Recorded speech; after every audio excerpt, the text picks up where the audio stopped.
Eh bien, bonjour à tous. Nous saluons tous ceux qui sont en présentiel et ceux-là qui sont sur YouTube et Zoom. Nous sommes très contents d'avoir ce privilège d'être là, dans la présence de Dieu. Vous savez, nous vivons un moment vraiment difficile dans l'histoire de l'humanité, le fameux coronavirus. Mais est-ce que notre joie dépend vraiment de ce que nous voyons? Nous, en tant que chrétiens, notre joie ne dépend pas des circonstances de ce monde. Aujourd'hui, nous allons parler d'un sujet vraiment puissant, d'un sujet qui vraiment doit nous interpeller. La langue. La langue, un petit organe redoutable.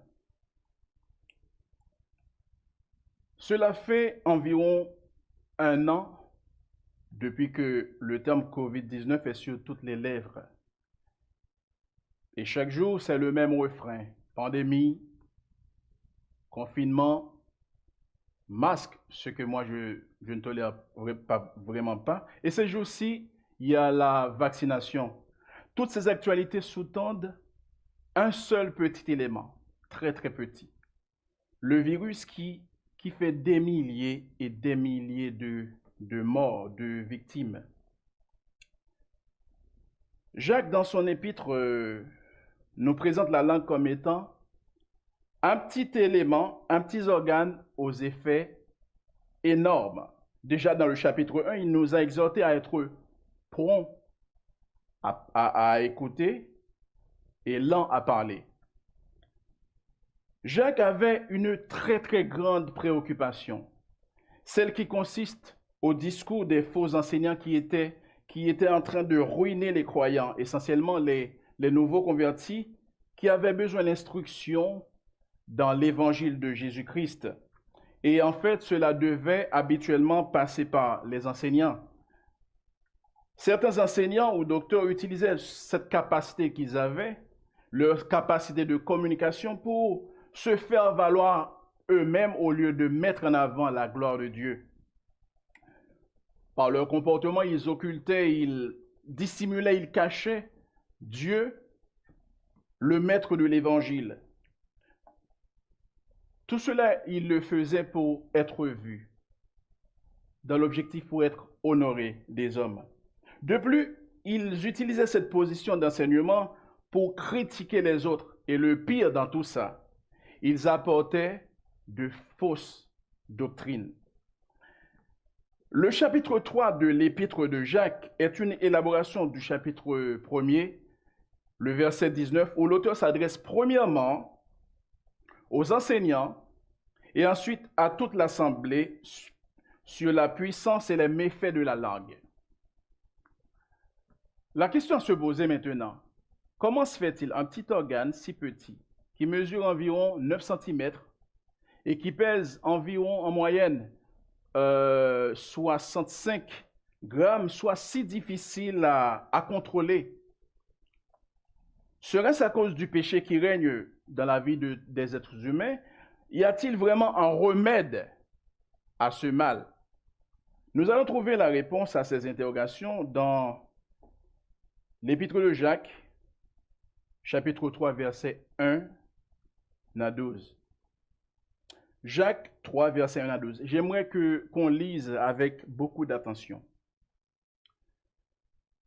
Ne soyez pas nombreux à vouloir devenir des enseignants, car, vous le savez, mes frères et sœurs, nous serons jugés plus sévèrement. En effet, nous trébuchons tous de bien deux manières. Si quelqu'un ne trébuche pas en parole, c'est un homme mûr, capable de tenir tout son corps en bride.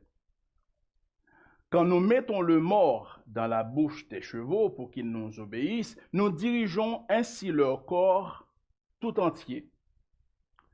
Voyez aussi les bateaux, même très grands et poussés par des vents impétueux, ils sont conduits par un tout petit gouvernail là où le pilote le veut. De même, la langue est un petit membre et elle peut se vanter de grandes choses. Voyez comme Un petit feu peut embraser une grande forêt. La langue aussi est un feu. C'est le monde de la méchanceté.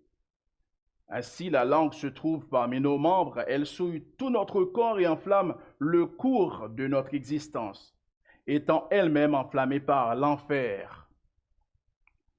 Toutes les espèces de bêtes, d'oiseaux, de reptiles et d'animaux marins peuvent être domptées et ont été domptées par l'homme. La langue, en revanche, aucun homme ne peut la dompter. C'est un mal qu'on ne peut pas maîtriser. Elle est pleine d'un venin mortel. Par elle, nous bénissons Dieu, notre Père, et par elle, nous maudissons les hommes faits à l'image de Dieu. De la même bouche sortent la bénédiction et la malédiction. Mes frères et sœurs, il ne faut pas que tel soit le cas. Une source fait-elle jaillir par la même ouverture de l'eau douce et de l'eau amère? Un figuier, mes frères et sœurs, peut-il produire des olives ou une vigne des figues? De même, aucune source ne peut produire de l'eau salée et de l'eau douce. Prions. Dieu trois fois saint, nous sommes dans ta présence aujourd'hui indignes, mais tu nous fais grâce de pouvoir mentionner ton nom. Tu es si grand et nous si petits, mais tu nous considères comme étant tes enfants. Maintenant, oh Dieu, tout à l'heure, nous venons de chanter, nous venons de te louer. Et à présent, nous voulons entendre toi, entendre ta parole. Je ne suis qu'un serviteur, je ne suis qu'un tuyau, un robinet par lequel tu vas faire passer ton message, ton eau si pure. Merci de nous laver du péché. Merci de nous pardonner. Nous te demandons de bénir ce moment au nom de Jésus. Amen.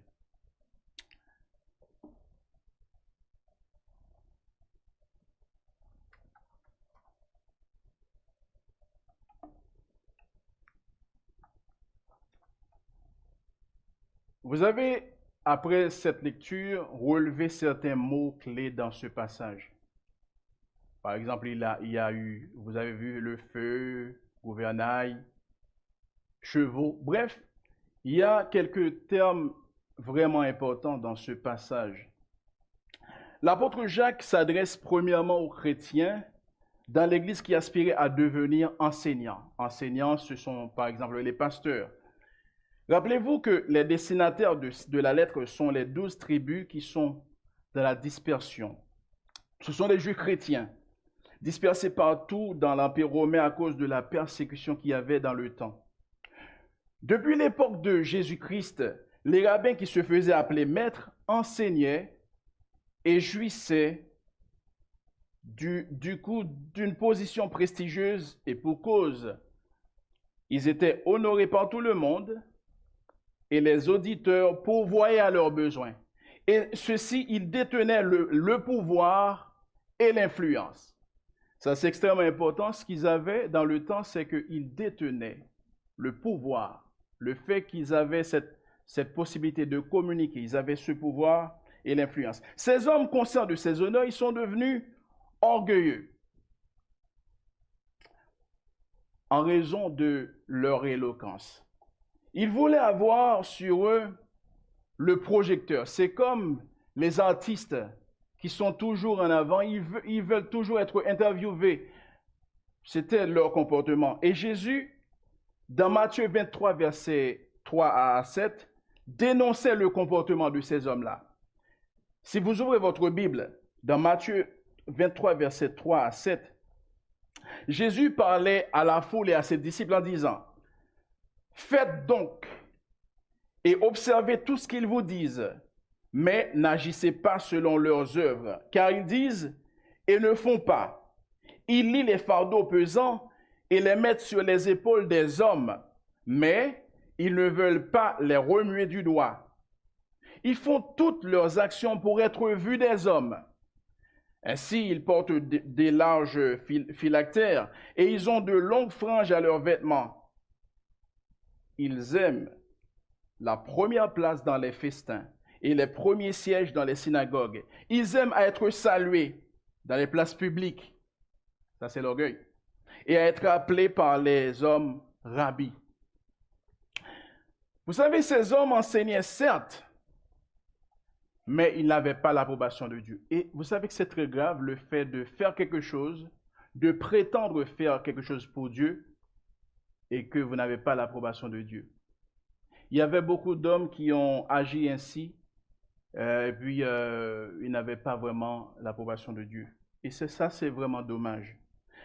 Quand Jacques, dans le verset 1er, dit qu'il n'y ait pas parmi vous beaucoup de personnes qui se mettent à enseigner, il le dit à juste titre, car il savait que toute grande position dans l'Église venait avec une lourde responsabilité. Car vous savez, dit-il, nous serons jugés plus sévèrement.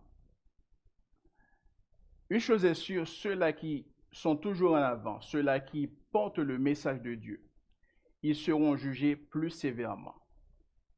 Parce qu'ils connaissent, ce sont eux qui présentent la parole de Dieu, la véritable parole de Dieu. Notre frère Jacques voulait mettre en garde les chrétiens qui aspiraient à enseigner du jugement de Dieu pour imminent. Il semble que l'auteur reprenne dans ses propres mots la déclaration dans Matthieu 12, verset 37, où Jésus disait dans Matthieu 12, verset 37, et je cite, « Par tes paroles, tu seras justifié, et par tes paroles, tu seras condamné. » Lorsqu'on parle, il y a beaucoup de précautions à prendre. Car Jésus, qui est venu apporter l'évangile, il a dit que c'est cette chose que nous devons prendre en compte. Par tes paroles, tu seras justifié, et par tes paroles, tu seras condamné. Mes frères et sœurs, ce que nous disons sera jugé par Dieu. C'est Dieu le juste juge. Paul décrit ce jugement dont il est question dans 1 Corinthiens 3, verset 12. Il dit, si quelqu'un bâtit sur ce fondement, en parlant de fondement, c'est l'évangile que Jésus a apporté. Si quelqu'un bâtit sur ce fondement, à savoir un enseignant qui parle, il bâtit sur cet enseignement de Jésus-Christ, sur ce fondement, avec de l'or, de l'argent, des pierres précieuses, du bois, du foin, du chaume. L'œuvre de chacun sera manifestée. Quand ça? Car le jour la fera connaître parce qu'elle se révélera dans le feu. Et le feu éprouvera ce qu'est l'œuvre de chacun. Si l'œuvre bâtie par quelqu'un sur le fondement subsiste, c'est quoi la conséquence? Il recevra une récompense. Si l'œuvre de quelqu'un est consumée, il perdra sa récompense. Pour lui, il sera sauvé comme au travers du feu. Mes chers amis, mes chers frères et sœurs, en tant qu'enseignant, comme tout chrétien, un pasteur, un prédicateur, il n'est pas parfait. Ça, on le sait, parce que tous on est pécheurs. Mais il y a une chose qu'il faut vraiment mettre en avant. C'est que nous devons, en tant qu'enseignants, nous devons faire de tout notre mieux, avec l'aide du Saint-Esprit, pour devenir des modèles pour les fidèles. Ça, c'est extrêmement important, parce que normalement, ceux à qui nous enseignons la parole, ils nous regardent. Et comme dit Paul, il voulait que nous soyons ses imitateurs. Il voulait que nous l'imitions. Un enseignant doit être prudent dans ce qu'il dit. Pourquoi? Parce que l'enseignant a toujours tendance à passer en avant et dire des choses. S'il y a quelqu'un qui doit être vraiment prudent, c'est un enseignant. Sachant que son jugement va être vraiment sévère.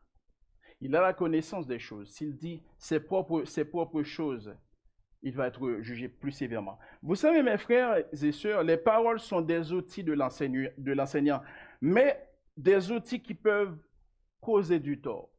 Cette langue que nous avons, un enseignant utilise chaque jour dans ses prédications, dans ses enseignements.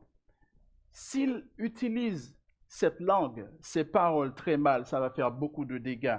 Il est évident que les enseignants doivent fréquemment prendre la parole pour nourrir le peuple de Dieu.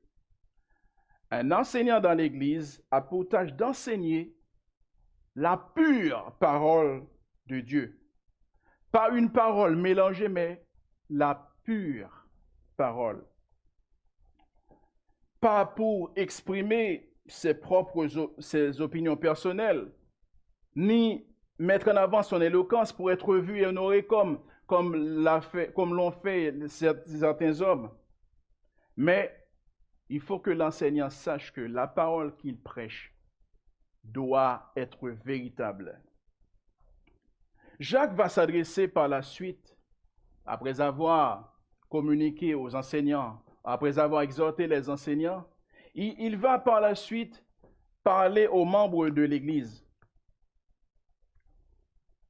Aujourd'hui, dans beaucoup de méga-churches, comme vous le savez, aux États-Unis surtout, il y a beaucoup d'enseignants, beaucoup de pasteurs qui prônent un évangile qui n'est pas biblique. C'est l'évangile de la prospérité. Ils vous disent, vous allez avoir, mais ce n'est pas ce que Jésus avait dit. Un enseignant peut vraiment influencer le public. Malheureusement, il y a beaucoup des personnes, des gens qui essaient de s'associer à ça, pensant que l'évangile, c'est un jour, pour être béni, il faut devenir riche un jour. Ce n'est pas ce qu'a dit Jésus-Christ. Jacques s'adresse à nous aujourd'hui qui sommes pasteurs, prédicateurs, moniteurs et monitrices.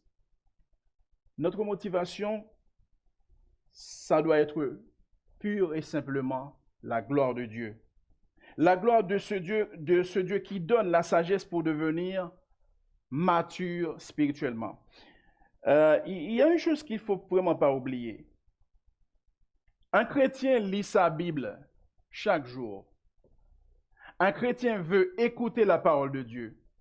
Mais ça servirait à quoi si ce chrétien, il écoute tout simplement, il lit la Bible tout simplement, sans vouloir grandir spirituellement? Ne soyons pas nombreux à enseigner, mes frères amis, mes chers amis. Soyons plutôt certains que nous avons reçu le don de Dieu comme l'a prescrit Paul dans Éphésiens 4, versets 11 à 15. Cette partie, il faut que je reprenne. Il faut être sûr. Lorsque vous voulez être enseignant, il faut être sûr que Dieu vous a appelé. Est-ce que vous avez cette vocation? Est-ce que vous avez reçu le don pour enseigner? Sinon, vous allez vraiment utiliser la langue, cet outil que vous avez, très mal. Paul, je viens de le dire, a prescrit dans Éphésiens 4, versets 11 à 15, et je lis pour vous. Et il a donné, il veut parler de Dieu, et il a donné les uns comme apôtres. Ça veut dire dans l'Église, il y a certains qui sont apôtres, pas tout le monde, pas tous qui sont apôtres. Des autres comme prophètes. Dans cette même Église, il peut y avoir des prophètes. Les autres comme évangélistes. C'est lui qui choisit. Les autres comme pasteur et docteur. Docteur, c'est enseignant. L'objectif, c'est pour le perfectionnement des saints en vue de l'œuvre du ministère et de l'édification du corps de Christ. Le corps de Christ, c'est l'Église. Jusqu'à ce que nous soyons tous parvenus à l'unité de la foi. Ça, c'est important, à l'unité de la foi. Il faut voir la chose de manière unanime, l'unité de la foi. Et de la connaissance du Fils de Dieu, il faut vraiment, en grandissant, en croissant, il faut qu'on parvienne à connaître le Fils de Dieu, à savoir Jésus-Christ, à l'état d'homme fait et à la mesure de la stature parfaite de Christ, afin que Nous ne soyons plus des enfants flottants et emportés à tout vent de doctrine, par la tromperie des hommes, par la ruse dans les moyens de séduction, mais que, professant la vérité dans la charité, nous croissions à tous égards en celui qui est le chef, Christ. Si les versets 1 et 2 concernent surtout les enseignants, les autres versets dans le passage que nous venons de lire, dans Jacques chapitre 3, prennent en compte la puissance de la langue à laquelle nous sommes tous confrontés, mes chers amis. Jacques a dit, nous bronchons tous, c'est-à-dire que nous péchons tous, sans exception. Les pasteurs, les prédicateurs, les guitaristes, les batteurs, etc., tous nous péchons. Nous pouvons constater que Jacques évoque un mot, la perfection de l'homme, qui est parfait. Personne n'est parfait. Mais ce qu'il veut dire ici, c'est cette tendance vers la maturité spirituelle. Cela implique deux mots, maturité spirituelle. Et pour atteindre cette maturité, il faut absolument quelque chose. La maîtrise de la langue, ce petit organe. Ce petit organe qui fait rage. Maintenant, sommes-nous en mesure d'évaluer notre niveau de croissance spirituelle? Et si je vous pose la question, premièrement à moi, est-ce que nous sommes en mesure d'évaluer, de faire une auto-évaluation pour dire, est-ce que je suis encore spirituellement bébé ou adolescent spirituel ou adulte spirituellement? Ça, c'est une grande question, hein? Jacques nous dit que quelqu'un qui sait contrôler sa langue parviendra à contrôler tout le corps. Jacques va nous l'expliquer que la langue est la partie du corps la plus difficile à contrôler. Nous allons voir quelques petits éléments dans ce passage. Comment la langue est-elle si puissante? La puissance naturelle de la langue, versets 3 à 5. Quand nous mettons le mors dans la bouche des chevaux pour qu'ils nous obéissent, nous dirigeons ainsi leur corps tout entier. Voyez aussi les bateaux, même très grands et poussés par des vents impétueux, ils sont conduits par un tout petit gouvernail, là où le pilote le veut. De même, la langue est un petit membre et elle peut se vanter de grandes choses. Jacques nous parle ici de la nature de la langue. Il fait une description de la langue. Il nous présente deux images pour expliquer la langue qui peut diriger l'homme. Nous voyons le cheval avec son mors et le navire avec son gouvernail. Vous savez, moi je ne suis pas expert en équitation, je ne sais pas comment on dit ça, équitation, je ne sais pas trop, mais lorsque les gens qui s'y connaissent en chevaux, ils savent qu'un cheval en moyenne peut peser 1000 kg. Ça, c'est beaucoup, hein? Le mors, de son côté, est un petit métal mis dans la bouche du cheval. Le cheval, une fois qu'il a ce mors, il est maîtrisé. L'objectif, c'est de suivre la volonté du chevalier. Le chevalier peut vouloir que le cheval aille à droite et le cheval n'a pas le choix. Il va aller à droite. Si le chevalier veut que l'animal aille à gauche, il n'aura pas le choix parce qu'il est contrôlé. Le gouvernail, quant à lui, oriente le grand navire. Imaginez un grand navire. Peu importe la taille, l'immensité d'un navire, il y a un petit élément qui l'oriente. C'est le gouvernail. Le mors et le gouvernail représentent la langue. Le mors, le métal, et le gouvernail, deux métaux. Ils contrôlent quelque chose de très naturel que Dieu a créé. est quelque chose que l'homme a inventé. L'homme sait comment contrôler les choses soit de la nature ou de ce monde. Dans le psaume 141, le roi David conscient du pouvoir de la langue. Vous savez ce qu'il a dit dans psaume 41? Éternel, mets une garde à ma bouche. Veille sur la porte de mes lèvres. C'est un peu de poésie ici. N'entraîne pas mon corps à des choses mauvaises, à des actions coupables avec les hommes qui font le mal. Il était vraiment conscient de ce qui se passait, de la puissance de la langue. Voici ce qu'il a dit. Il veut que Dieu fasse quelque chose pour lui. L'ex-président des États-Unis, si je vous pose la question, c'est sûr que vous allez pouvoir répondre. Il s'appelle Donald Trump. C'était une source de stress, ça fait quelque temps. Il était non seulement une source de stress, mais une source de menace pour beaucoup d'Américains, voire d'autres peuples. Le problème avec lui, c'est qu'il disait tout ce qui lui passait par la tête. Il tweetait et il parlait, il disait ce qu'il voulait. Il utilisait la langue très très mal. Et c'est sûr que les effets étaient vraiment catastrophiques. Vous vous rappelez ce qui s'est passé, si je me rappelle, le 6 janvier? C'est bien ça, 6 janvier, je crois, au Capitole. Donc, c'était le chaos. Le mot coupable, par exemple, ou innocent, émanant de la bouche d'un juge, peut être très, très, très significatif envers un accusé. C'est juste pour montrer qu'un seul mot que vous utilisez peut avoir l'incidence sur quelqu'un. La langue peut être responsable de beaucoup, beaucoup de choses. La langue est vue comme une étincelle.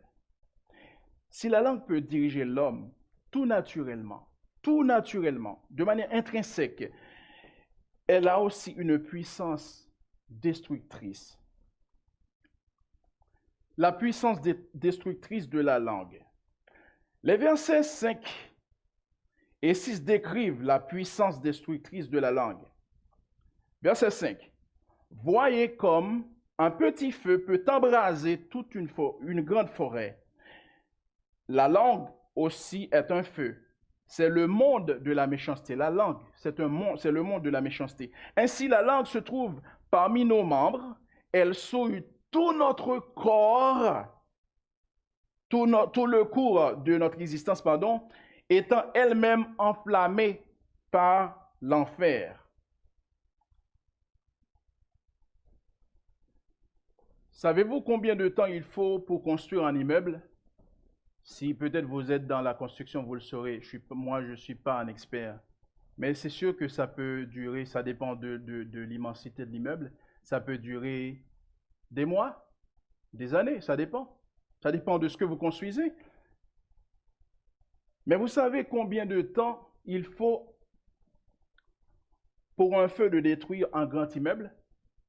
Si vous demandez à un pompier, il vous le dira plus facilement.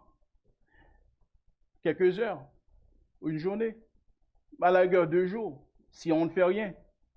Pour vous montrer que ce que vous pouvez construire sur une période de quelques mois ou de quelques années, ces choses-là peuvent être détruites en un instant. La langue est un feu qui peut détruire, mes chers amis. Avec nos paroles seulement, nous pouvons détruire les gens. Plus nous parlons, plus nous sommes enclins à pécher.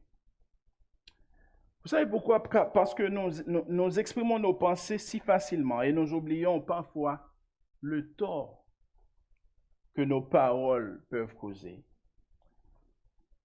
Les gens qui fument ont toujours tendance à jeter le mégot à terre. Et parfois, ce qui arrive, le mégot peut détruire un immeuble, voire une forêt. Vous savez, si ça peut arriver juste par un mégot, c'est comparable à la langue. Un petit mot seulement suffit de détruire une personne, de détruire la personnalité de quelqu'un. Une remarque négative ou une blague peut détruire une personne. Nos paroles impulsives peuvent susciter quelqu'un à se suicider. Je veux nous poser la question. Est-ce que notre langue sert à construire ou à détruire? Rappelez-vous, lorsque vous parlez aux gens, est-ce que l'objectif c'est de construire, c'est de faire c'est d'apporter le bonheur ou c'est de détruire la personne? Combien de fois avons-nous proféré des paroles vaines et méchantes? Parfois, il nous arrive de dire des paroles vaines, des paroles méchantes. Et ceci, c'est à des gens qui sont créés à l'image de Dieu. Les gens que nous voyons, même s'ils ne sont pas chrétiens, ils sont faits à l'image de Dieu. Voici ce que Jésus dit dans Matthieu 12.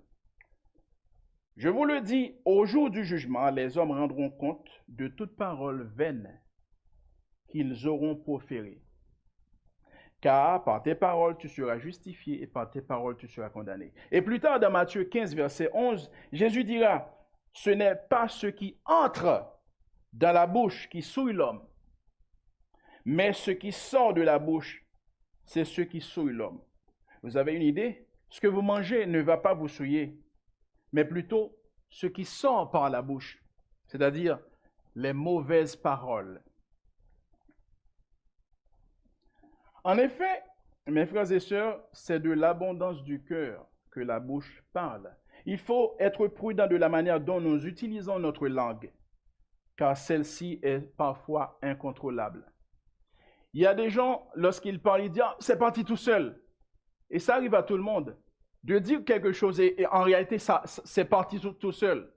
Parce que normalement, la nature de cette langue veut que nous disions des choses incontrôlées.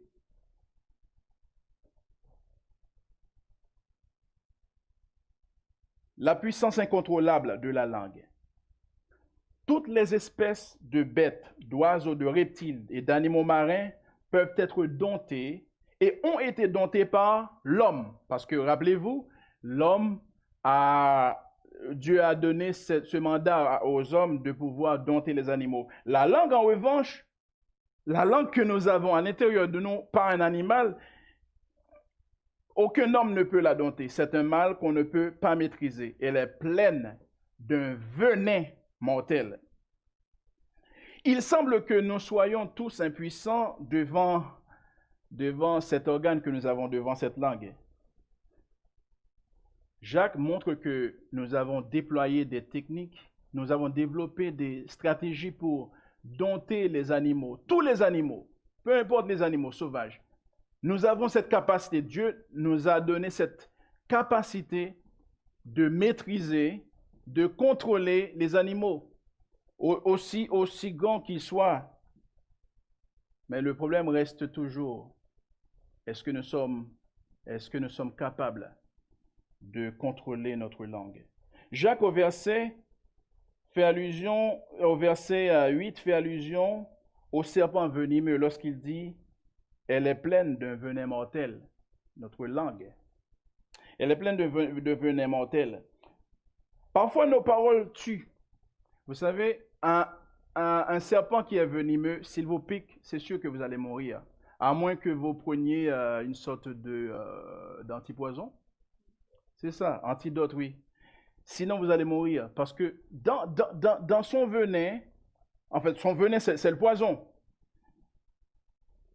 Sommes-nous conscients du tort que peut causer la langue quand nous n'arrivons pas à contrôler? C'est vraiment un passage qui doit nous interpeller. La langue.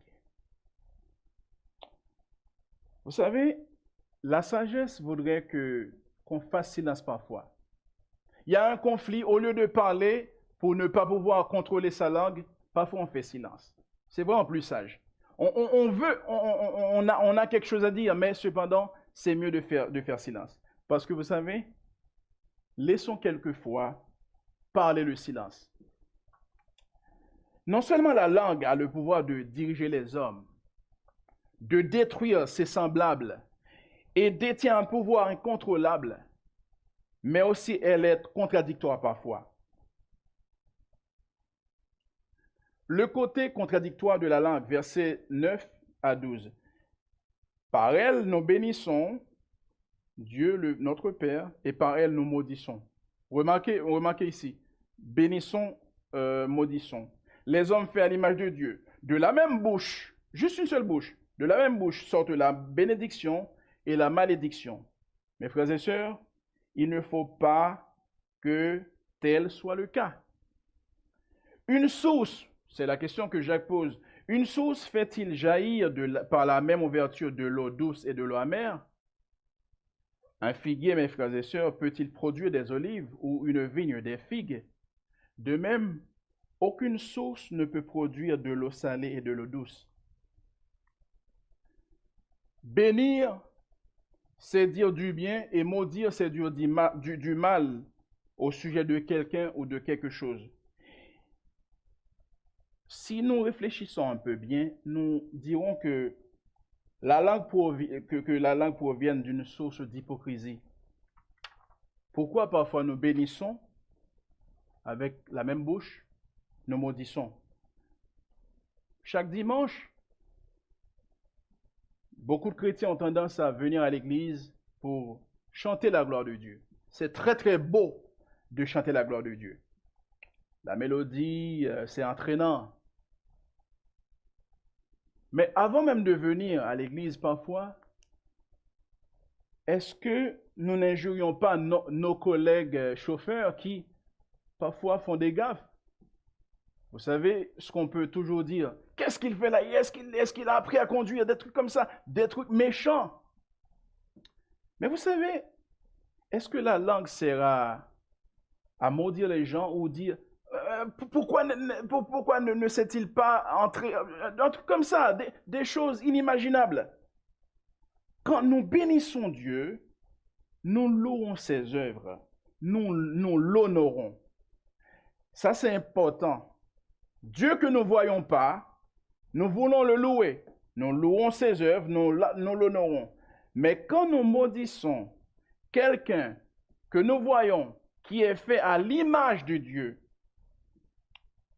et parfois nous déversons sur lui notre haine, ça veut dire clairement, littéralement, que nous ne glorifions pas Dieu. Si Dieu que nous pouvons voir, nous voulons l'honorer, est-ce que nous ne sommes pas hypocrites lorsque l'homme que l'on peut voir, on ne l'aime pas, puisqu'on ne tient pas compte que cette personne est l'image de Dieu? Il y a une question que je dois nous poser. Avons-nous deux bouches? Non, nous n'avons qu'une seule bouche. Et de cette même bouche, nous louons Dieu. Et de cette même bouche, la même bouche, nous maudissons la créature de Dieu. Dieu, à travers les écrits de Jacques, ne veut pas partager notre bouche. Ce qui est important pour Dieu, c'est de lui donner tout notre corps, compris la langue. Sommes-nous prêts à lui offrir tout ce que nous avons? Parfois, nous voulons vraiment offrir à Dieu tout ce que nous avons, nos biens. Mais il y a une chose qu'on ne veut vraiment pas donner à Dieu. Est-ce que nous voulons vraiment donner notre langue à Dieu? Et pour conclure, je dois admettre que ce petit passage m'interpelle beaucoup. Parfois, je me demande, est-ce que je parle bien aux gens? Est-ce que ma parole, c'est une bénédiction pour les gens? Vous pouvez aussi vous poser cette question. Est-ce que votre langue, vous l'utilisez bien ou mal? C'est sûr que vous avez l'habitude d'entendre les paroles s'envolent, mais les Écritures restent. Mais ce n'est pas totalement vrai. Parce qu'en réalité, il y a certaines choses qu'on débite à travers la langue qui peut blesser quelqu'un. Et ça va durer des années. Ce n'est pas seulement les écrits qui restent, mais les paroles laissent des traces. Mes frères et sœurs, lorsque nous parlons, il faut que nous demandions à Dieu de nous donner la sagesse pour savoir, est-ce que la parole va être édifiante ou va causer du tort aux gens. Il faut se poser la question, y a-t-il un remède pour la langue? Cette machine à parler? Il faut juste demander à Dieu qui nous a donné la langue, qui à cause du péché est devenue incontrôlable, de la restaurer tout simplement. Ce que nous devons faire, nous devons demander à Dieu de restaurer cette langue qu'il nous a donnée. La langue qui était corrompue par le péché. Dieu qui a créé la langue. Dieu peut restaurer la langue. Nous chantons souvent, oui, prends tout Seigneur, entre tes mains, j'abandonne tout ce que j'appelle le mien. Est-ce que votre langue est votre langue? Si tout ce que vous appelez mien, donc ça fait partie de vous, donc vous devez, mes frères et sœurs, donner, moi, y compris moi, notre langue à Dieu. Que ce soit une prière franche, confessons nos péchés de la bouche à notre Dieu. Disons-lui que nous voulons en tant que figuier produire des figues et non des olives. Disons-lui que nous voulons en tant que source déverser l'eau douce et non pas l'eau salée. Prions. Seigneur, tu peux utiliser n'importe quelle personne, oh Dieu, pour porter ta parole. Tu ne tiens pas vraiment compte du niveau intellectuel des gens, car c'est toi qui fais. Nous sommes juste nous sommes juste un tuyau, un canal par lequel ton parole passe. Nous espérons que Dieu, tu as touché certains cœurs, y compris moi, parce que même en préparant le sermon, j'ai compris que la langue fait toujours défaut et qu'il faut demander la sagesse pour pouvoir atteindre cette maturité, pour pouvoir contrôler tout le corps. Parce que normalement, si nous ne pouvons pas contrôler la langue, on ne peut pas dire vraiment qu'on va contrôler tout le corps, oh Dieu. Nous te demandons de prendre tout notre corps, l'esprit, l'âme et le corps, oh Dieu, ainsi que la langue. Nous te demandons de bénir l'assemblée, que cette parole les fasse grandir pour qu'ils soient comme toi tu le veux. Nous t'en prions au nom de Jésus. Amen.